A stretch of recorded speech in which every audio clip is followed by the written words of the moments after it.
The Uchi Katana is one of my all-time favorite weapons in the series. With it, I have done multiple playthroughs in multiple From Software games. However, I have yet to do a post-DLC Elden Ring playthrough with it. Taking into account all that new content we got last year, the Uchi got a new, even more powerful playstyle. You can start the game with the Uchi and the Unsheathed Ash of War, or acquire both of them in Limgrave. The typical playstyle is to use your R1s to inflict blood loss, and use the Ash of War whenever an opening presents itself. This is great for successive attack power, inflicting statuses, and moveset boosting items like the two-handed sword talisman. It is how I've used the Uchi ever since I first picked it up. This run is different. The DLC gave us Rolana's cameo, a talisman that can boost the power of Stance Ashes of War by 45%. All we need to do is be patient while holding the stance. After exactly 1 second, your character will glow red, indicating the activation of the buff. Once this is achieved, we can send out that heavy attack for Unsheathed, giving us a 30 poise damage attack, and handsomely increased damage. In the gameplay you're seeing here, I scored plenty of poise breaks, even on Max New Game Plus. I would have seen many more if it wasn't for the move destroying all the bosses in a few hits. Golden Vow and Flame Grant Me Strength are great for this build. Golden Vow gives us that 15% attack power boost, and the 10% damage negation buff.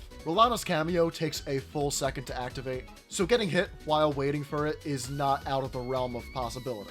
Flame Grant Me Strength will boost our physical damage, and all of our damage outside of weapon greases will be physical. At the start of the fight, we want to use our buffs in descending order of duration.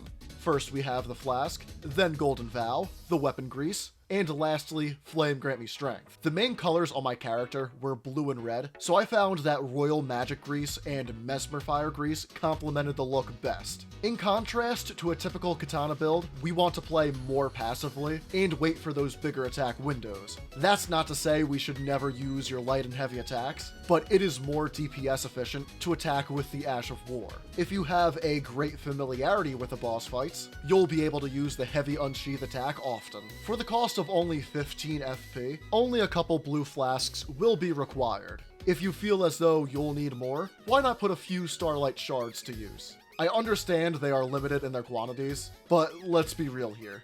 You're probably not going to use them on anything else, and they will forever sit in your inventory if you don't use them now. The Uchi is a Souls classic, so let me know your favorite incarnation of the weapon throughout the series.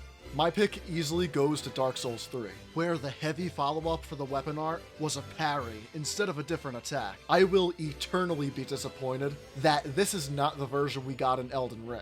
I also was a fan of the version in Demon Souls. I used it on my first playthrough of the game, and it worked well throughout all the boss fights. You can grab it in World 4-1 without having to beat any bosses there. Our talismans, of course, included Rolana's cameo for a 45% buff to the Ash of War, the Shard of Alexander for 15% more damage with the Ash, the Dragon Crest Great Shield for 20% physical damage negation, and the Two-Headed Turtle Talisman for better stamina regen. For tiers, I used the Opaline Hard tier. I went pretty steep in the defenses on this build because of not only that 1 second wait time, but this was a light load build. The longer roll distance fits the Uchi Katana better than a medium roll. The second tier changed a couple of times, but the Bloodsucking Crack tier was the best. Another 20% damage boost takes the damage numbers that much further. Our stats at RL 170 are 60 Vigor, 19 Mind for the Ash of War and Incantations, 35 Endurance to light roll with our armor, 80 Dexterity since we are using a Keen Infusion, and 25 Faith to use Golden Vow. I was overjoyed to use one of my all-time favorite weapons in a style that was not the usual. The Uchi Katana once again solidifies its position as one of the all-time Souls greats.